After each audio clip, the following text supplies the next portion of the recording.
Il n'y a aucune différence entre ce policier qui a étouffé notre frère Georges et Lord Bigoud qui prive un Gabonais au Gabon chez lui à domicile de son argent, du travail qu'il a fourni.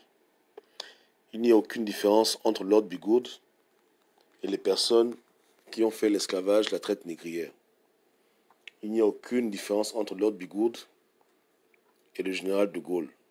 C'est-à-dire, quand tu vois le général de Gaulle, c'est vraiment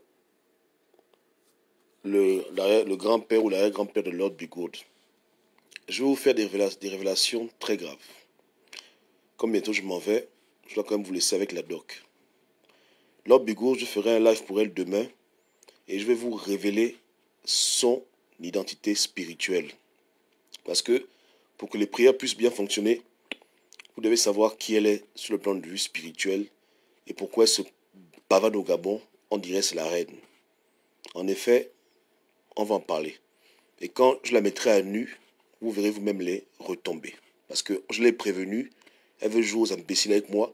Là maintenant, je passe au niveau supérieur. Demain, je balance sa doc. Vous allez tous crier, vous allez comprendre pourquoi au Gabon, elle marche sur les gens, elle terrorise les gens. L'argent qu'elle doit aux Gabonais, elle joue à cache-cache. Pourquoi les juges, les procureurs ont peur d'elle?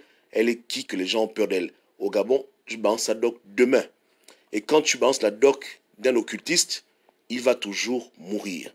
Voilà. Donc, demain, c'est fini pour elle. Demain, je l'expose à nu. Il faut qu'elle, puisqu'elle est sur Facebook, non, qu'elle entende bien. Que comme tu veux jouer aux imbéciles avec moi, demain, je t'expose à nu. Je vais dire qui tu es exactement. Je vais décrire ton occultisme en détail et tu verras les retomber. Donc, elle, c'est la fille de De Gaulle. Le gars là, c'est son frère. Ils font du mal au noir à tous les niveaux. La violence n'est pas seulement physique. La violence, elle est verbale, elle est sociologique, elle est psychologique, elle est économique, elle est financière, elle est même culturelle, elle est même spirituelle. Les colons nous font violence sur tous les plans. Quand tu vois cet homme, c'est évident. Parce qu'on parle de violence, tu vois un homme qu'on étouffe, on le tue, n'est-ce pas? Mais quand une femme bloque l'argent de quelqu'un, un monsieur qui a sa femme, ses enfants, des employés, et son argent qu'il a travaillé en bloc, on appelle ça comment? C'est de la violence. Elle veut le tuer. Elle veut le faire mourir de faim, de problèmes, de soucis. C'est pareil. Donc, tous ces gens-là sont ensemble. C'est le même esprit qui a animé De Gaulle, qui anime Lord Bigoud, qui anime ce policier blanc, qui a animé les bêtes esclavagistes, qui anime les Illuminati. Tous les gens qui conspirent pour tuer l'homme noir, ils sont animés du même esprit. Et c'est dans leur sang, c'est dans leur ADN. Écoutez, il n'y a pas d'école pour les animaux. Il n'y a pas d'école pour les animaux. Tu ne verras jamais une crèche pour les lions, une école pour les lions, une école pour les éléphants. Quand un animal naît, de manière instinctive, il sait lui-même ce qu'il mange et ce qu'il ne mange pas. Est-ce que le coach a menti? Est-ce que j'ai menti? Peu importe, hein, même si tu prends un petit lionceau, tu le laisses dans la forêt, il ne va pas devenir végétarien. Quand il verra la gazelle, il aura en lui le sentiment qu'il doit la manger. Personne ne l'a éduqué, personne ne l'a formé. C'est universel. L'abeille, elle sait que elle c'est le nectar. Le serpent, il sait que c'est le petit rat. Donc chacun, de manière naturelle, connaît qui il doit tuer pour exister. Donc sur Terre, on n'est pas tous des hommes. Il y a des prédateurs. Les colons ne peuvent pas vivre sans nous. Donc nous sommes automatiquement leur viande. Quand ils voient un noir, c'est automatique, il doit lui faire du mal. Quand il voit un noir, il doit l'abuser, il doit lui faire du mal. C'est dans son ADN, c'est dans son sang. Maintenant, tous les colons ne sont pas comme ça. Il y a beaucoup de blancs qui n'ont pas ce problème. Mais dans la plupart du temps, c'est naturel en eux. Ils n'ont pas demandé à être racistes, ils naissent racistes. Ils n'ont pas demandé à nous détester, à vouloir nous tuer. C'est dans leur gène, c'est dans leur ADN. Le lion ne mange pas le lion, mais le lion mange la gazelle. Qui le lui a dit? Qui a dit au lion que tu mangeras la gazelle, tu mangeras le troupeau et tu ne mangeras pas le lion? Pourquoi le lion n'est pas cannibale? Parce que c'est écrit dans son ADN. Donc, sur Terre, on n'est pas tous des hommes. Il y a des hommes prédateurs. Il y a des hommes, ils savent eux-mêmes que toute leur substance dépend de l'homme noir. Leur richesse, leur bonheur, leur stabilité, Leur évolution dépend de leur prédation sur la race noire. Il faut le comprendre. Il faut le comprendre. Je prends l'exemple de Bill Gates, que j'ai connu, hein, mais je le clash quand même. Bill Gates est soucieux de vouloir vacciner l'Afrique. Alléluia. Mais si Bill Gates voulait vraiment sauver l'Afrique, est-ce que c'est un vaccin dont les Africains ont besoin? Les Africains peuvent faire leur propre vaccin. Si Bill Gates voulait, il allait prendre ces compagnies qui sont en Chine, les installer au Gabon, créer l'emploi, émanciper les Gabonais. Non. Quand il s'assoit pour l'Afrique, la seule chose qui lui vient à l'esprit, il doit lutter contre les pandémies, contre la tuberculose. Tu ne verras pas au Gabon une usine Microsoft où on fait des programmes. Tu ne verras même pas des écoles où on forme des ingénieurs. Rien. Il dit qu'il aime l'Afrique, il veut sauver l'Afrique, mais son seul investissement, c'est le vaccin. C'est là où on dit que tu es un plaisantin. Si tu voulais aider les Africains, tu les aurais émancipés, qu'ils aillent à l'école, qu'ils travaillent et qu'eux-mêmes ils créent leur vaccin. Mais comme ton but n'est pas d'aider l'Afrique, ton but c'est de contrôler l'Afrique, tu as toujours le comportement de paternel, un peu comme Mekam et Ping, où Mekam est pauvre, misérable, et Ping ne lui donne pas la doc pour devenir riche. Ping donne 100 000, 200 000, 1 million, mais jamais il donne une compagnie pour qu'il bâtisse sa compagnie et être indépendant. C'est pareil. Donc ces gens-là, ce n'est pas de leur faute. Même s'ils font des efforts, ça revient. C'est qu'ils sont programmés pour nous détruire. De la même manière que le lion est programmé pour manger la gazelle, manger la biche, eux aussi, ils naissent depuis la naissance comme ça. Dès qu'ils voient un noir, ils doivent te tuer. Maintenant, parmi eux, il y a des gens qui se contrôlent plus ou moins. Parce que même chez nous, les hommes, il y a des végétariens, des gens qui sont omnivores, etc. Mais c'est une bagarre entre eux. Ils ont leurs frères qui sont un peu comme eux, mais qui disent que non, arrêtez un peu. D'autres disent que non, c'est notre nature. Voilà, on appelle ça le vampirisme. Vous voyez les films de vampires, non? Quand le vampire te voit, il veut boire ton sang. C'est pareil. Ce sont des métaphores. Non, il y a des vampires qui sont un peu nobles, qui se contrôlent. Mais d'autres ne se contrôlent pas.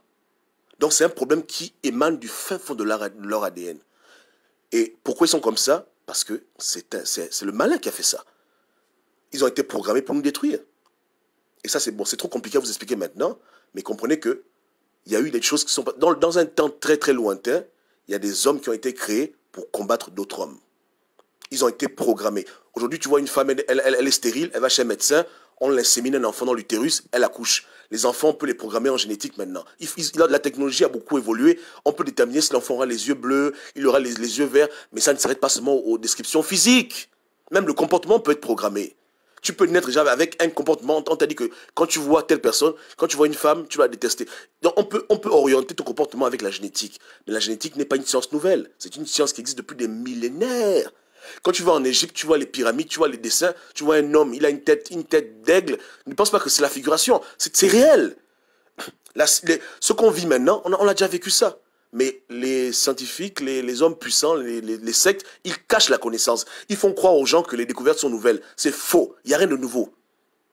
Si tu vois le monde il y a 100 millions d'années, tu ne pourras pas imaginer que c'est en arrière. Le passé est plus lointain que le présent. Quand on pense au passé, on pense toujours en termes de Cro-Magnon, les cages. C'est faux. Hein? Il faut que tu saches que tu as des ancêtres qui allaient dans l'espace. Pas en vampire, avec des vrais appareils. C'est ce qu'on cache aux gens. Donc aujourd'hui, il y a tout un savoir qui est redécouvert, pas découvert, et qui est utilisé pour continuer à combattre l'homme noir. Les Blancs le savent. Leurs ancêtres leur ont dit que si vous voulez être les numéros 1 sur Terre, vous devez les combattre. Votre richesse, votre bonheur, vous devez leur faire du mal. Donc ils ne peuvent jamais aller à l'encontre de ça, parce que c'est la base même de leur sorcellerie. C'est la base de leur occultisme. Sur leur occultisme, c'est le sang noir qui supporte tout ce qu'ils font. Ils ont bâti leur pays dessus, ils ont fait des guerres. Tout ça, c'est sur la base du noir, de l'Afrique, en particulier de cette zone d'Afrique centrale. Donc, voilà pourquoi moi, en 2016, quand les gens disaient qu'ils allaient appeler la communauté internationale pour nous aider, je disais, mais vous êtes fous. Vous n'avez pas compris que la communauté internationale a été créée pour opprimer l'homme noir, pour nous diluer. Et je ne suis pas contre le métissage, hein, mais pour nous changer petit à petit, pour nous infiltrer et pour détruire toutes les personnes qui sont vraiment descendants de Dieu sur terre. Remplacer l'homme sur terre par une autre façon d'homme. Un peu comme ils ont déjà remplacé dans les magasins les vrais produits alimentaires avec les produits modifiés génétiquement. Dieu a créé la pomme, l'homme a dit que Dieu, tu fais des erreurs, il a modifié la pomme. Aujourd'hui, tu vas dans un magasin, tu vois une pomme, elle paraît comme une pomme, mais ce n'est pas une pomme. Et le même principe est appliqué avec les hommes. Il y a des hommes qui ne sont plus des hommes comme Dieu avait créé, qui ont été modifiés. Ils sont devenus autre chose. Et donc, autre chose là, ça crée des dégâts. Un jour, on pourra le prouver, peut-être que les OGM donnent le cancer, peut-être dans 1000 ans. Mais déjà, ce qui est sûr, c'est que quand tu rentres dans un magasin pour manger, ce que tu vois devant toi, ce n'est pas ce que Dieu a créé. Donc, quand tu marches en route, tu vois des hommes, il y a des gens que Dieu n'a pas créés, qui sont le produit de modifications génétiques. Comme on dit, on a créé des prédateurs. Hein? Des prédateurs ont été créés et ils font leur travail de prédation. Et de telles personnes ne peuvent pas nous aider. Non, il faut les reconnaître, parce qu'aujourd'hui, le game a évolué. Il y a aussi des prédateurs qui sont devenus noirs. Ils ont réussi à créer des copies humaines noires. Donc des noirs en apparence, mais qui sont des petits diables et qui ne sont pas des noirs que Dieu a créés. C'est comme ça. Voilà le monde dans lequel on est. Donc ce genre de choses ne devrait pas vous surprendre. Mais ce qui est important pour vous, c'est de comprendre que le salut de l'Afrique est le dernier espoir de l'humanité. Je dis, hein, l'Afrique est le dernier espoir de l'humanité. Si l'Afrique tombe, l'humanité tombe. Le seul endroit sur Terre où on trouve encore des choses naturelles, vierges, c'est chez nous. Chez eux, tout est modifié. Tout a changé. Tout a évolué dans le mal. Il n'y a que chez nous, on a encore un peu l'Éden. Si l'Afrique tombe, parce que les Africains jouent au têtu, ils ne veulent pas comprendre l'ampleur du combat, ils jouent aux autruches, ils font la politique comme si c'était aveugle, ils sont là, à la fin, là, si l'Afrique tombe, l'humanité est perdue à jamais. Je dis bien, perdue à jamais. À jamais. Il n'y a plus d'espoir pour l'homme. Il n'y a plus d'espoir. Il faut que les gens comprennent ça. Voilà pourquoi dans toutes nos batailles, nos combats, on doit compter sur nous-mêmes. On doit arrêter de jouer aux lèche-bottes et de dire aux Blancs de venir nous aider. Ils ont été programmés pour nous détruire, pas pour nous aider. Notre histoire avec eux commence il y a très très longtemps, même avec nos frères arabes. Très longtemps. La bulle n'a pas commencé hier. Tu vois ça, il n'y a rien là. Ils ont fait pire. Ils ont pris des femmes enceintes dans des bateaux, des bébés. Ils ont fait le commerce triangulaire. Ils ont fait le colonialisme. Ils ont fait la France-Afrique. Papa, ils n'ont jamais arrêté leur connerie. Ça continue toujours. Les gens sont venus, le matin, talking, rien n'a changé. Sauf que le mal devient de plus en plus vicieux.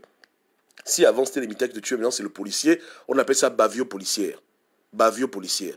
Dans les quartiers, ils viennent, ils tuent les gens, ils amènent la drogue, ils font beaucoup de choses abominables de manière vicieuse. Ils combattent toujours, mais de dos. Ils n'ont pas arrêté. Et ils ne vont pas arrêter. S'ils arrêtent, ils deviennent pauvres. S'ils arrêtent, ils deviennent misérables. Les Africains deviennent puissants. Et maintenant, l'Occident commence à servir l'Afrique. Ils ne peuvent pas tolérer ça. Pour eux, le monde, c'est quand l'Africain sert l'Occident. Quand Laure Bigourde vient au Gabon, elle joue les patrons. Même Ali Bongo a peur d'elle. Tout le monde a peur d'elle. C'est ça. Elle vient devant, elle met son pied sur la table, elle vous abuse. C'est ça le monde qu'ils aiment. Ils ne peuvent pas imaginer un monde où les Noirs ont retrouvé leur place de grands frères, parce qu'on est les grands frères. Ils sont venus après nous, de leaders et de sauveurs. Pour eux, c'est le blanc qui doit te sauver, c'est le blanc qui a la solution, alors que c'est lui qui abîme le monde. Voici les faits. Première guerre mondiale, c'est eux. Deuxième guerre mondiale, c'est eux.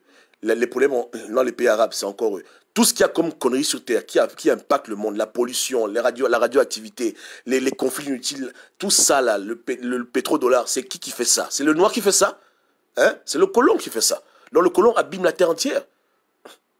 Et maintenant, il a mis son objectif sur l'Afrique. Il a initié le chinois, il a initié, bon, l'arabe était déjà dans le game depuis longtemps. Voilà ce qui se passe. Donc il ne faut pas seulement voir le problème de ce monsieur comme un cas isolé. Il faut ouvrir les yeux sur la magnitude du problème. Comprendre réellement l'ampleur du problème, que ce n'est pas un cas isolé de racisme ou bien de négligence. Nous sommes en guerre. Au sens propre du terme, nous sommes en guerre. La guerre génétique, la guerre pharmaceutique, la guerre de vaccination, la guerre politique, la guerre économique, la guerre intellectuelle. On est en guerre permanente. Et quand on est en guerre, on doit développer des réflexes de guerre. Sans devenir raciste, etc. Parce que tous les blancs sont pas mauvais, il y a des blancs qui sont gentils. Moi, j'ai beaucoup d'amis blancs, même d'enfance, il n'y a pas de problème. Mais on doit identifier les gens là qui nous veulent du mal et comment est-ce qu'ils procèdent et comment les contrecarrer. Sinon, on est dans leur jeu, et dans leur jeu, on est comme le hamster. 2009, on a vécu ce qu'on a vécu. 2016, demain, 2023, pareil, on tourne, on fait du surplace, on se bat entre nous, alors qu'on oublie la vraie problématique de l'Afrique, qui précède le Gabon, hein, et qui est antérieur à beaucoup de choses. Le mal n'a pas commencé hier. Voilà. Donc, c'est pas un cas isolé. Je dis que ça, c'est le frère de Laure Bigourde. C'est son frère, même père, même mère. Hein? De Gaulle, Foucault, ils sont tous de la même lignée. Ils ont le même sang. C'est un sang qui est dangereux. C'est un sang qui prend plaisir à tuer l'Africain. Qui prend plaisir à faire du mal à l'Africain. À faire du mal aux Noirs partout où ils soient sur Terre. C'est un sang qui complote. C'est un sang qui boit le sang. Vous savez, moi, mon boxeur, c'est Fury. Hein? Mais Fury, moi, j'ai un problème avec lui. Quand il s'est battu avec Deontay Wilder, à un moment donné, je crois que c'était au 5e round, il a tapé le frangin. Après, il est venu vers lui, il a commencé à lécher son sang. Je dis, mais attends, c'est quoi ce genre de bêtises? N'est-ce pas? Il dit qu'il croit en Dieu. Mais allez revoir la vidéo. Vous verrez que dans le combat, avant qu'il le mette KO, le roi de saignait, il est venu vers lui, il a commencé à le lécher, comme un chien qui lèche le lait. Il a léché comme ça, il a un peu léché le sang. Je dis, mais attends, c'est quoi son problème? Mais quelque part, sa nature s'est réveillée. Parce qu'une nature peut être étouffée. Tu peux apprivoiser un lion. Pas que le lion attaque tout le monde en route, mais le lion reste le lion. Est-ce que vous comprenez? Donc beaucoup de gens ont été apprivoisés, mais beaucoup de gens sont toujours eux-mêmes. De temps en temps, ça peut dérailler. Même le chien qui est apprivoisé, de temps en temps, il peut péter le plomb et puis il mord tout le monde. Mais c'est dans leur gène. C'est génétique. C'est génétique. Et quand tu vois les blancs qui sont bien, quand tu fouilles bien dans leur vie, tu verras qu'ils ont toujours un parent qui était noir, mais qu'on a déjà oublié. C'est comme ça. Mais ça, c'est un domaine de la science que les scientifiques ne veulent pas aborder. Parce que c'est tabou. Tu vois un peu, non? C'est tabou. Pourtant, le monde nous montre que les comportements récurrents sont liés au sang. Un chat ne fait pas des chiens. Donc, qu'est-ce qui se passe? Voilà. Mais tu ne verras jamais une étude. Hein. En tout cas, tu ne verras jamais les gens faire une étude dessus. Faire une étude sur le comportement lié à la génétique des êtres humains et des peuples, parce que c'est trop dangereux. Celui qui ose, ils vont le prendre ses diplômes, ils vont le mettre dans la rue, pour dire que tu es fou. Mais c'est vrai, vous n'avez qu'à observer. Observez. Ne va même pas loin. Regarde l'histoire du monde. Quand on parle de violence et d'abus, tu verras qui fait ça. C'est tout. Tu verras qui fait ça, et qui fait encore ça, et qui vit de ça. C'est pas le Congo ça. Tu observes seulement, tu regardes. Tu prends un livre d'histoire depuis les années 2000 jusqu'en 2020 et tu lis avec attention tous les conflits, tous les problèmes, toutes les inventions. Tu penses qu'un noir peut inventer la guillotine? On est intelligent, on n'est pas des idiots. Mais tu penses vraiment qu'on a atteint ce degré? Bon oui quand même, aujourd'hui les gens comme Mekam peuvent inventer la guillotine. Mais à l'époque, non. Parce que notre esprit n'est pas orienté vers le mal. Notre esprit n'est pas orienté vers la torture. Mais va voir en Europe ce que les gars faisaient en Europe. Va voir les techniques d'impalation, les décapitages. Oh mon Dieu, mais c'est grave. C'est très grave. Tu vois ce que Léopold a fait aux Africains? Couper les pieds, couper les mains. Il n'y a pas un Africain qui est en France et qui s'assoit en train d'imaginer, en train d'aller couper les pieds et les mains aux Français. Ou bien aux Belges, ou bien aux Anglais. Ils ont un problème. C'est leur nature. C'est leur nature. Le mal. Ils sont pour nous des prédateurs. Quand la Bible dit que le diable est venu pour voler, détruire et tuer et violer, mais c'est qui fait ça sur terre? Du moins, selon le point de référence de nous. Hein? Pour nous, le diable, ce n'est pas un ange qui a les ailes. Pour nous, le diable, mais c'est l'Occident. C'est tout. Pas tous les Occidentaux, mais certains. Ils sont venus pour voler, pour détruire, pour mentir, etc. Même mentir sur notre histoire, que on est un peuple sous-développé, on ne connaît rien. Nous blaguer. Et beaucoup de gens croient ça. Beaucoup de gens pensent que les Africains ont toujours été en cache-sexe dans la forêt. On ne connaît rien, on est des tarés, des bectés, alors que c'est faux. Donc, voilà un peu. Hein. Donc, il faut qu'on ouvre les yeux. Après, je dis que le problème de Lord Bigou est grave.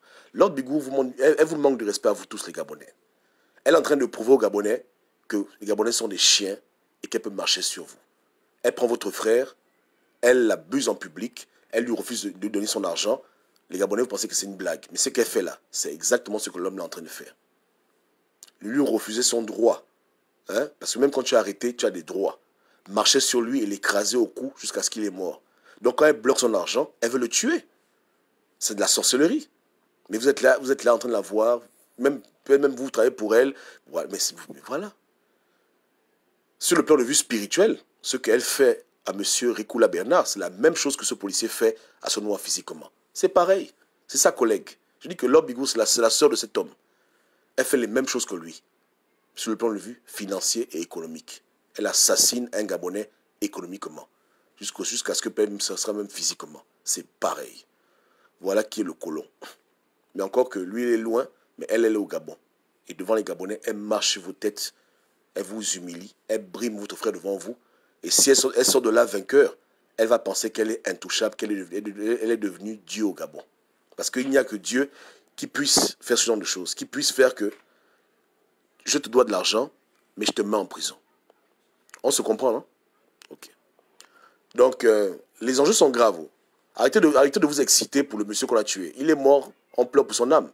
Mais vous avez au Gabon un défi que vous n'avez pas voulu relever. On m'a dit que voilà, il paraît parce que monsieur Bernard Ekoula bossait pour Gabon 24, donc c'est un traître. C'est pas un traître, il travaillait. Il travaillait. Vos parents sont fonctionnaires. Est-ce qu'ils font la politique? On les paie un salaire, non? Mais les gens refusent de se battre pour ça et ils viennent ouvrir leur bouche pour les problèmes qui les dépassent. Vous êtes au Gabon, vous avez un cas d'abus colonial. Vous ne voulez pas vous battre pour ça, vous voulez vous battre pour les choses qui vous dépassent. Beaucoup d'entre vous, vous êtes au fin fond de la France, vous dites, on va se lever. Vous avez levé où? Dans le confinement. Vous êtes venu en Amérique manifester pour le pays. Vous faites vos posts, vous faites vos trucs, voilà. Vos machins, voilà. Justice pour Georges, justice pour Georges. Vous ne pouvez rien foutre comme justice. Les Américains vont se battre pour leurs frères. Mais vous, au Gabon, vous avez un cas. Vous avez le cas de M. Ekoula qui est là, qui est abusé par Lord Bigourd. Et vous ne voulez pas vous lever pour ça parce que vous pensez que c'est différent. Il n'y a aucune différence entre ce qu'on fait à M. Georges, on l'a tué, le pauvre frère, et ce que Lord Bigourd fait à M. Ekoula au Gabon, dans votre pays à vous tous. Et si elle sort de là vainqueur, je vous assure que c'est pas bon pour le Gabonais. Parce que ses frères blancs l'observent, on voit ce qu'elle fait, elle a ouvert le bal. Elle ne rend pas l'argent à ce monsieur, parce que les Gabonais ne veulent pas être solidaires. C'est tout le Gabon qui est humilié à jamais. J'ai parlé, donc ne suivez pas les plaisantins activistes qui veulent vous distraire. Ce qui se passe là se passe tous les jours. On tue les Noirs aux États-Unis tous les jours. Tous les jours, n'est-ce pas, non? Mais les Lord Bigourd au Gabon, il n'y en a pas 10 000. Si le cas là, on ne veut pas en parler, n'en pas parler des cas qui nous dépassent. N'est-ce pas, non? Si au Gabon il y a l'injustice, on ne va pas parler de l'injustice en Amérique. C'est tellement bête, c'est tellement idiot. Lord Bigourd crache sur vous et au moment où je vous parle, elle met sa main sur les finances de quelqu'un. Donc là, on peut encore sauver. Lui, il est mort, on ne peut plus le sauver. C'est du passé. Et vous ne pouvez rien changer par rapport à ça. Vous n'êtes pas des députés américains, vous n'êtes pas des hommes politiques américains, vous ne pouvez rien faire, seulement faire le bruit. Mais là où vous pouvez agir, vous ne voulez pas agir, vous voulez faire le Congo ça, qu'on a tué un noir à montagne. On tue un noir au Gabon devant vos yeux. On tue un entrepreneur devant vos yeux. C'est là-bas il faut réagir. C'est là-bas il faut mettre l'énergie. Jude Mekam, Malcolm, arrêtez de distraire les gens. Allez parler pour le problème de Ekoula. Voilà où le Gabon doit se battre. Et tous les autres activistes, il ne faut pas être distraits. C'est là-bas la vraie bagarre. Là-bas, c'est encore sauvable. Le monsieur là est mort, on ne peut plus le sauver. C'est fini. Mais il n'est pas un cas isolé. On tue ses frères et ses sœurs tous les jours en Amérique. Chaque mois, c'est comme ça. Ça ne manque jamais. Un policier a fait ça. Un policier a fait ci. C'est toujours comme ça. Mais au Gabon, on a une raciste. On a une femme coloniale qui s'est levée sur un Gabonais. Il faut en parler.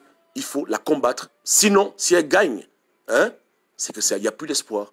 Le Gabonais est un chien. La Française est une reine. Dans le pays des Gabonais, elle vient marcher sur la tête des gens. Les gars, dans la vie, il faut apprendre à choisir ses combats. Faites le bon combat. Yeke, yeke. Ok. Dieu vous garde. Ciao, ciao.